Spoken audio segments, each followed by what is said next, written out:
Merci beaucoup. Nous sommes venus rencontrer le Premier ministre en sa qualité du président du comité multisectoriel de riposte contre la Covid-19. C'est à ce titre que la commission multisectorielle chargée d'évaluer l'impact des mesures prises par le gouvernement dans la lutte contre la Covid-19 l'a rencontré. Et nous avons justement parlé de l'évaluation des mesures, c'est-à-dire de notre matrice de 100 mesures qui ont été prises depuis l'ordonnance du président de la République au mois de mars, jusqu'aux autres mesures qui ont été prises par le gouvernement à ce jour. Nous avons passé en revue avec lui tous les points qui concernent la gouvernance, tous les points qui concernent le secteur économico-financier, tous les points qui concernent le secteur sanitaire, le secteur de l'exercice des libertés, et nous avons passé en revue également tous les points qui concernent le secteur de la communication.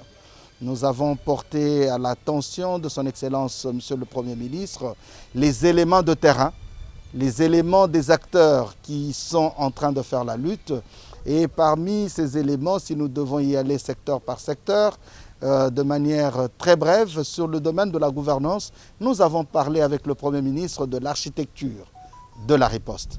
Les organes qui constituent la riposte, leur rôle ainsi que leur fonctionnement sur terrain. Nous avons parlé de la gouvernance financière. Comme vous le savez, depuis un certain temps, il y a beaucoup de chiffres qui sont en train d'être avancés par rapport à la Covid-19 et nous avons posé ce problème au Premier ministre pour avoir des détails factuels et sûrs. Nous avons échangé sur le domaine économico-financier, notamment sur le décret qui a été pris par le Premier ministre en ce qui concerne les exonérations des taxes, droits et redevances pour tout ce qui concerne les produits pharmaceutiques et les produits médicaux, les équipements médicaux. Nous avons parlé de la situation du paiement de la taxe rémunératoire annuelle pour les entreprises ainsi que de l'impôt sur le bénéfice et profit ainsi que la taxe pollution. Donc nous avons parlé de ces problèmes liés aux entreprises. Nous avons parlé du problème de la motivation. La motivation de ces milliers de personnes qui depuis le mois de mars sont en train de se sacrifier pour la Covid-19. Comme vous le savez, nous l'avons dit, le personnel n'a été payé qu'au mois de mars.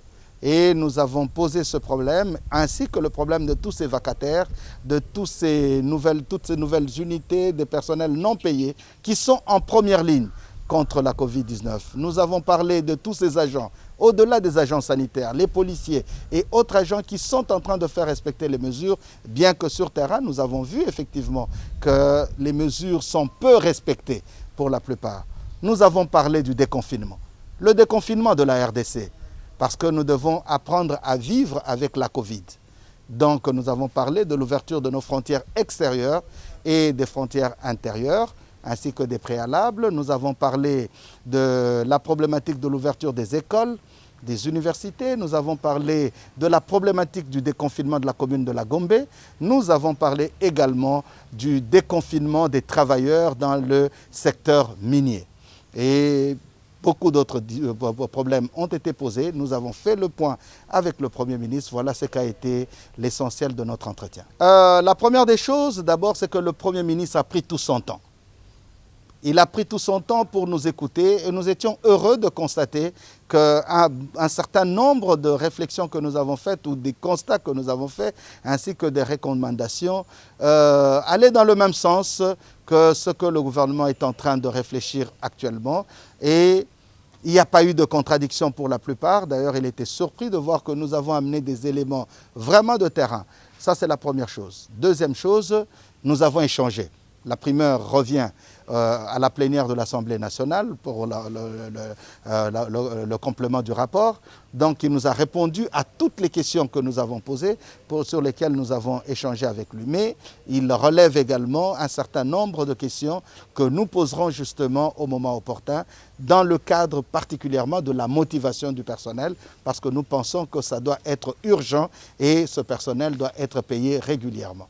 Voilà un peu, sinon nous sommes très satisfaits de l'entretien que nous avons eu avec le Premier ministre. Nous rendrons compte au bureau de l'Assemblée et à la plénière. Et nous pensons qu'avant la fin de cette semaine, les recommandations de l'Assemblée nationale tiendront compte pratiquement de tous les aspects. Et c'était important que le Premier ministre nous donne également son opinion et son évaluation de la riposte avant la transmission des recommandations de l'Assemblée nationale.